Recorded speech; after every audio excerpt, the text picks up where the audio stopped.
humillaron frente a toda la ciudad.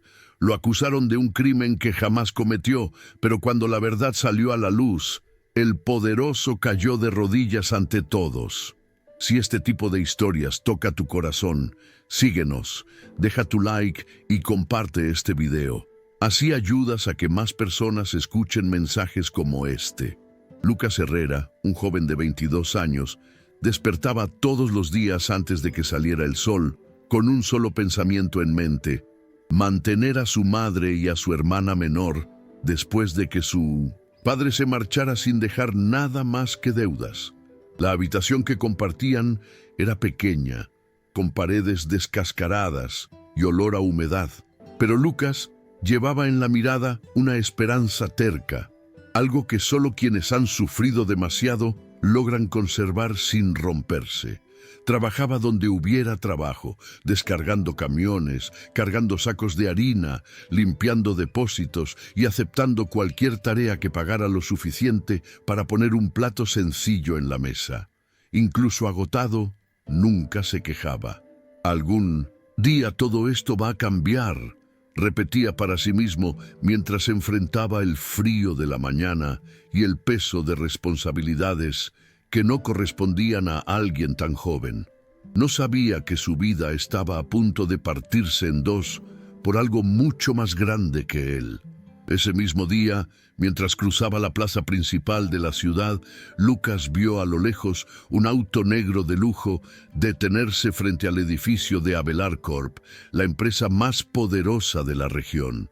Todos conocían al dueño, Roberto Avelar, un hombre alto, imponente, de postura firme y rostro que rara vez mostraba una emoción humana. Era respetado por pocos y temido por todos. Lucas apartó la mirada por respeto, o tal vez por instinto de supervivencia, pero aún así sintió la presión silenciosa que aquel hombre ejercía sobre la ciudad entera. Roberto controlaba empleos, contratos, licitaciones e incluso decisiones políticas. Acercarse a él era como acercarse al fuego, peligroso, impredecible y casi siempre fatal. Y el destino, caprichoso como siempre, ya movía las piezas para poner a Lucas directamente en el camino de aquel gigante que nadie se atrevía a desafiar. Lucas llegó al almacén donde trabajaría ese día de manera temporal. El dueño, un hombre gruñón llamado Dimas, le entregó una planilla y le dijo que debía organizar un cargamento de piezas metálicas que llegaría desde Avelar Corp en unos minutos. Lucas se extrañó. Nunca había manejado materiales pertenecientes a la empresa de Roberto Avelar, pero sabía que cualquier error relacionado con ese nombre podía costar caro. Aún así, se puso unos guantes gastados, respiró hondo y comenzó a preparar el espacio donde serían colocados los pallets. Algunos compañeros murmuraban diciendo que Avelar Corp estaba metida en algo grande y que había movimientos sospechosos desde hacía semanas. Lucas escuchó sin entender, y aun si comprendiera, jamás imaginaría que estaba a punto de convertirse en el chivo expiatorio perfecto de un juego sucio del que ni siquiera sabía formar. En parte, cuando llegó el camión de Avelar Corp, dos hombres de traje bajaron sin saludar a nadie. Parecían nerviosos, apurados, como si quisieran terminar el trabajo antes de que alguien hiciera demasiadas preguntas. Lucas observó mientras firmaban documentos y daban órdenes secas a los conductores. Al acercarse a los pallets para revisar los ítems, sintió un escalofrío. Algunas cajas estaban dañadas, otras mal selladas, y una, la más pequeña, parecía recién cambiada. Lucas llamó a uno de los hombres para avisar sobre las irregularidades, pero recibió solo una mirada impaciente y una frase fría. «Firma esto rápido, chico. No tenemos todo el día». Aquello le hizo un nudo en la garganta. Sabía que algo no estaba bien, tan mal que su intuición gritaba, pero necesitaba el pago del día, y tragó la duda, sin imaginar que ese sería el inicio de su desgracia. Al final de la tarde, cuando Lucas ya se preparaba para irse, 3 patrullas se detuvieron bruscamente frente al almacén. El sonido de las puertas golpeando retumbó como un trueno.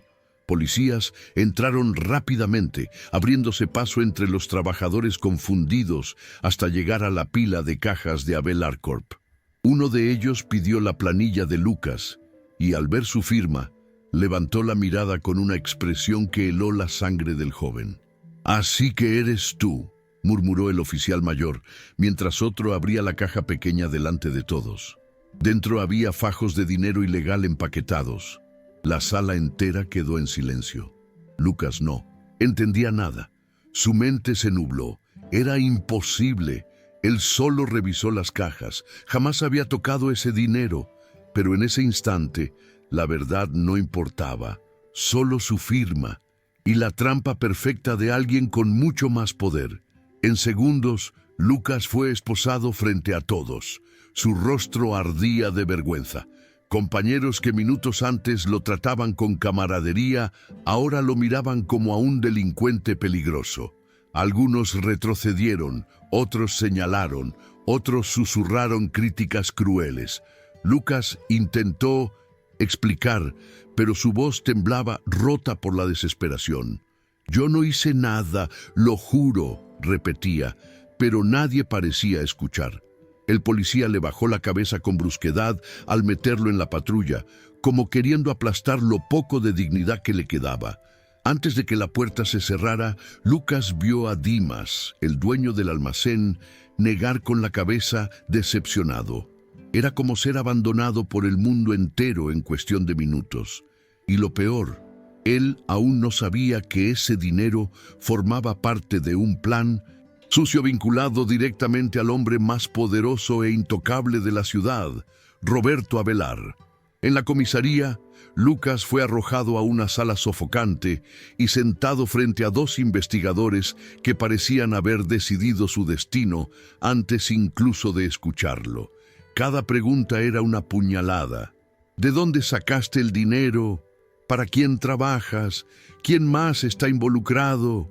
Lucas negaba con la cabeza, desesperado, repitiendo que no sabía nada, que solo había firmado la recepción, que ni siquiera había tocado la caja sospechosa. Pero sus palabras eran anotadas con desconfianza, como si fueran excusas baratas. Lo peor llegó cuando uno de los investigadores dejó escapar un detalle que lo dejó paralizado. El cargamento salió directamente del sector de seguridad de Roberto Avelar, y tú eres el único que firmó ese documento. En ese instante, Lucas comprendió que estaba atrapado en algo mucho más grande que él, una red tan sucia que cualquier movimiento podría destruirlo por completo. Horas después, agotado y destrozado, Lucas fue llevado a una celda pequeña donde el frío de las paredes parecía atravesar su cuerpo. Se sentó en el suelo y hundió el rostro entre las manos, intentando entender cómo su vida había caído tan rápido en el abismo. Pensó en su madre, que seguramente se desmayaría al saber de la detención. Pensó en su hermana, que una vez más sería blanco de comentarios crueles del vecindario. Pensó en sí mismo, en aquel muchacho humilde que solo quería trabajar y sobrevivir. El sonido de pasos resonó en el pasillo y él levantó la cabeza por un segundo, esperando algún tipo de ayuda. Pero era solo un guardia que arrojó una manta delgada dentro de la celda y siguió caminando sin mirarlo. Allí, completamente solo, Lucas entendió que estaba vulnerable y que la ciudad creería cualquier cosa que viniera de la boca de Roberto Avelar. A la mañana siguiente, llevaron a Lucas a declarar nuevamente. Al entrar en la sala, su estómago se encogió al ver a Roberto Avelar sentado frente a él, impecable en su traje oscuro, como si estuviera en su propia oficina. El empresario entrelazó las manos y lo observó con una frialdad que helaba el aire. «Así que tú eres el responsable de robar mi dinero», dijo con un tono que no era de duda, sino de sentencia. Lucas intentó explicarse, pero Roberto lo interrumpió con un gesto arrogante. Chicos como tú siempre creen que pueden aprovecharse de los demás. Aquellas palabras golpearon más fuerte que las esposas. Sentado frente al hombre más poderoso de la ciudad, Lucas comprendió que no estaba siendo acusado, estaba siendo sacrificado. El investigador a su lado presentó fotos, documentos e incluso mensajes que Lucas jamás había visto. Pruebas tan bien armadas que parecían diseñadas especialmente para incriminarlo. Lucas comenzó a temblar. Cada imagen mostraba cajas similares a las que él había revisado. Cada documento tenía horarios desconocidos. Intentaba explicar, pero su voz casi no salía. Roberto observaba con una paciencia fría, como quien contempla un espectáculo ya decidido. «No permitiré que mi nombre sea manchado», dijo el empresario. «La ley hará lo que corresponde». La sala quedó en silencio antes de que el investigador anunciara que el caso sería elevado al juez. Lucas sintió las piernas fallarle. No era solo un acusado, era un peón empujado hacia un abismo, mientras el verdadero culpable permanecía sentado, elegante e intocable.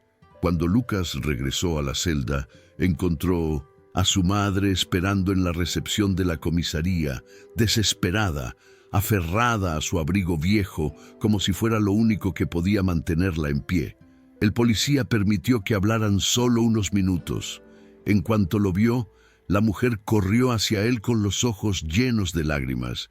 «Hijo, ¿qué te hicieron?», preguntó acariciando su rostro como si temiera que fuera una ilusión.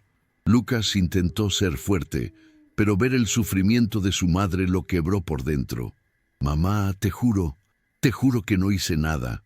Ella le creyó al instante, como siempre lo hizo, pero sabía que en ese mundo, dominado por el miedo y el poder, su fe no tenía peso. El nombre Abelar era una sombra demasiado grande para combatirla.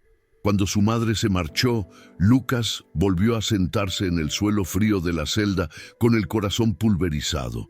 La imagen de ella llorando lo atormentaba. Sabía que el barrio ya estaría inventando historias, señalándolo, humillándolo. Sentía que su vida le estaba siendo arrebatada a la fuerza. Esa noche, mientras intentaba dormir, escuchó a dos guardias hablando. Uno dijo que el señor Abelar tenía prisa en cerrar el caso. Era evidente que la justicia estaba apurándose para obedecer órdenes. Lucas apretó los puños. No sabía cómo ni cuándo, pero algo dentro de él se negó a rendirse. «No puedo morir siendo un culpable», susurró mirando la pequeña ventana enrejada que mostraba un pedazo del cielo oscuro. Era la primera chispa de lucha en medio de la oscuridad. Al día siguiente, Lucas fue llevado al tribunal para la primera audiencia. Entró esposado, bajo las miradas pesadas de desconocidos que ya lo juzgaban sin haber escuchado una sola palabra suya. La sala estaba llena, murmurando rumores, y en el centro de todo, sentado como un rey en su trono, estaba Roberto Abelar, impecable en su traje, observando con una calma inquietante. Lucas bajó la cabeza, sintiendo el peso insoportable de aquella presencia. Su defensor público, claramente intimidado, parecía nervioso e inseguro. Cuando el juez inició los procedimientos, quedó claro que la acusación había llegado con un expediente completo y perfectamente organizado. Todo parecía preparado desde mucho antes de la detención de Lucas.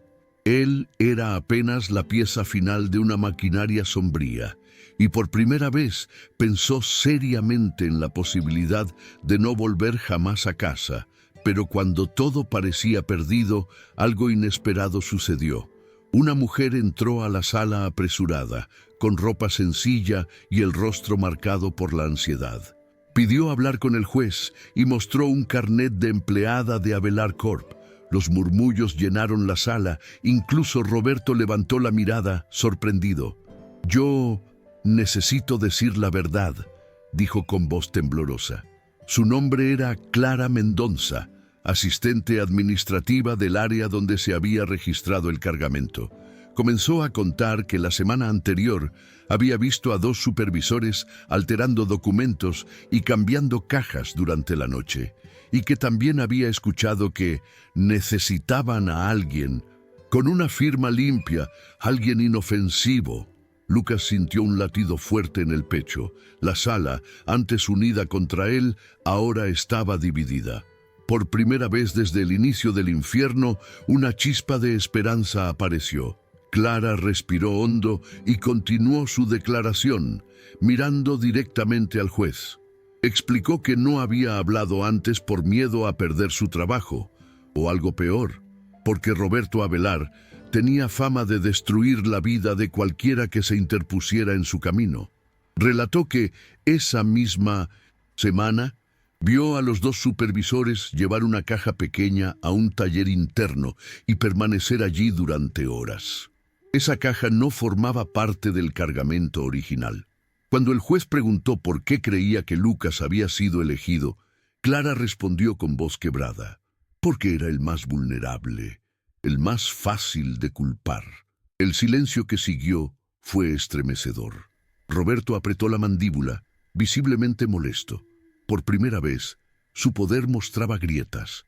La fiscalía intentó desacreditar a Clara, insinuando que tenía resentimiento contra la empresa, pero ella abrió su bolso con manos temblorosas y sacó un pendrive. «Copié los registros antes de que los borraran», dijo. La sala se agitó.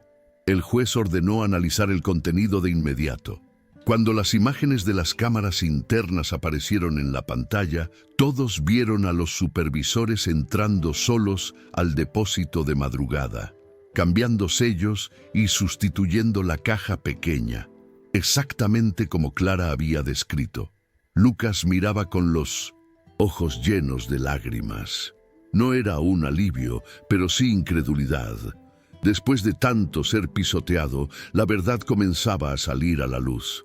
Roberto, por primera vez, se recostó en su asiento como si hubiera recibido un golpe directo. Su fachada empezaba a romperse. Mientras las imágenes seguían reproduciéndose, el ambiente cambió por completo. Los murmullos que antes condenaban a Lucas ahora apuntaban a Roberto Avelar. El juez ordenó localizar de inmediato a los supervisores, pero la fiscalía informó avergonzada que ambos habían viajado inesperadamente al extranjero 2 días antes. La coincidencia era demasiado evidente. Lucas observó el rostro de Roberto endurecerse. Sus ojos se estrechaban como los de un animal acorralado. El empresario intentó levantarse, alegando compromisos urgentes, pero el juez le ordenó permanecer sentado. Por primera vez en muchos años, Roberto no controlaba la sala. Lucas respiró hondo. La injusticia que lo había aplastado comenzaba lentamente a desmoronarse. El abogado de Lucas, antes temeroso, recuperó coraje al ver el giro de los acontecimientos. Solicitó investigar todos los registros de entrada y salida de Avelar Corp, además del rastreo de las cámaras externas para reconstruir el trayecto del camión. El juez aceptó sin dudar. La fiscalía, dándose cuenta de que el caso estaba tambaleando, intentó retrasar la audiencia, pero el juez lo rechazó. «Hay suficientes pruebas para continuar», afirmó. Lucas cerró los ojos un momento. Por primera vez desde su arresto, sintió que una parte rota dentro de él comenzaba a encajar. Pero sabía que Roberto Avelar no caería sin luchar. Todavía había sombras ocultas detrás de toda aquella trama. Cuando los técnicos del tribunal terminaron de analizar el pendrive, algo aún más impactante salió a la luz. Entre los archivos había grabaciones de audio generadas automáticamente por el sistema interno de la empresa. Archivos que Clara ni siquiera sabía que había copiado. En una de las grabaciones, la voz de uno de los supervisores decía con total claridad: «Avelar quiere esto resuelto antes de fin de mes. Ese chico sirve, está limpio, nadie lo va a defender». La sala entera reaccionó con un murmullo fuerte. El juez pidió silencio de inmediato, aunque él mismo parecía afectado. Si estás viviendo este momento con el corazón en la mano, apoya este video con tu like y síguenos. Cada gesto tuyo nos ayuda a seguir contando historias donde la verdad vence al poder. Los ojos de Lucas se llenaron de lágrimas. Esa frase demostraba que todo había sido planeado. Demostraba que jamás tuvo oportunidad alguna. Roberto intentó argumentar que el audio era falso, manipulado, pero el juez lo interrumpió con un tono severo. La verdad había crecido demasiado como para ocultarla. La situación de Roberto Avelar empeoró cuando la policía técnica obtuvo acceso a los registros de GPS del camión. Las coordenadas mostraban que el vehículo se había detenido en un galpón privado, perteneciente a una empresa fantasma, vinculada a uno de los socios ocultos de Roberto. Esa parada no figuraba en ningún documento oficial. Las piezas comenzaban a encajar, formando un rompecabezas de corrupción, desvío y manipulación. El juez ordenó que Roberto fuera retenido para interrogatorio y el empresario finalmente perdió el control de su máscara. Se levantó gritando que todo era una conspiración en su contra, pero el juez golpeó el mazo, exigiendo orden. Lucas observaba con el corazón en la garganta. Esa no era solo la oportunidad de probar su inocencia, era la oportunidad de recuperar su vida, de limpiar su nombre, de mirar a su madre sin vergüenza. La justicia, por primera vez, parecía de su lado. Con Roberto siendo llevado a la sala de interrogatorios, la atmósfera del tribunal cambió de inmediato. Personas que antes miraban a Lucas con desprecio, ahora lo observaban con culpa, incluso con vergüenza por haber creído tan rápido en la mentira. El abogado defensor pidió que le quitaran las esposas y el juez accedió sin dudar. El metal frío dejó marcas rojas en sus muñecas, cicatrices que tardarían en borrarse. Su madre, sentada en la última fila, se cubrió el rostro llorando, pero esta vez sus lágrimas eran de alivio. Lucas permaneció de pie, respirando profundamente, tratando de asimilar ese momento. Después de días siendo tratado como un criminal, por fin sentía que existía otra vez. Existía como alguien con dignidad, como alguien que tenía derecho a ser escuchado. Mientras tanto, en la sala contigua, Roberto comenzaba a derrumbarse. Los investigadores lo confrontaban con documentos, rutas rastreadas, registros financieros y el audio que lo vinculaba indirectamente al esquema. Cada evidencia era un golpe. Tarde o temprano, los supervisores serían localizados y todo el plan caería sobre él.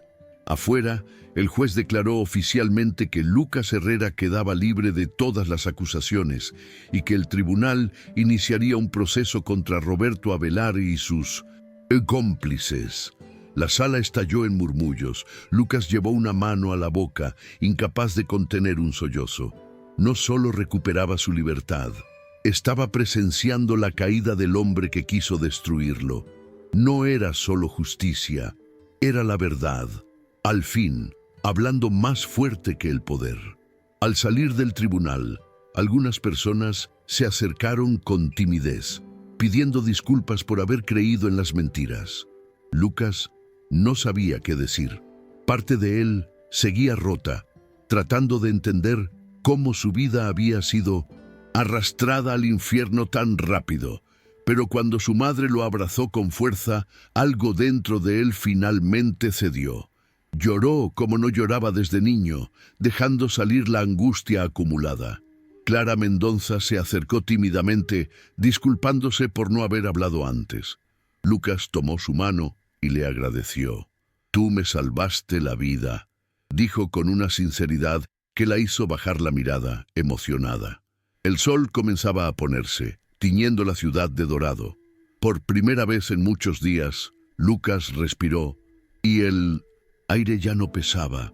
En los días siguientes, la verdad se esparció por la ciudad como un vendaval. Roberto Avelar fue arrestado de manera preventiva mientras se descubrían más y más conexiones delictivas en su empresa. Lucas, por el contrario, comenzó a recibir ayuda de personas que nunca había visto. Se organizó una colecta para apoyar a su familia. Con el dinero, Lucas alquiló una pequeña casa y consiguió un trabajo digno en un taller local. Por las noches, mirando el cielo desde la ventana, humilde de su nuevo hogar, agradecía en silencio, no por el sufrimiento, sino por haber sobrevivido a él. Su historia, marcada por la injusticia, ahora era prueba de algo mayor. La verdad siempre encuentra la manera de salir a la luz, incluso cuando todo parece perdido. Y en ese momento, con el corazón tranquilo y la esperanza renovada, Lucas sintió que la vida finalmente le devolvía lo que un día le quitó. Gracias por llegar hasta aquí. Si esta historia te tocó, te inspiró o te recordó que nunca debemos rendirnos, síguenos, comparte este video y deja tu like. Tu apoyo permite que sigamos trayendo historias que sanan, enseñan y levantan el alma.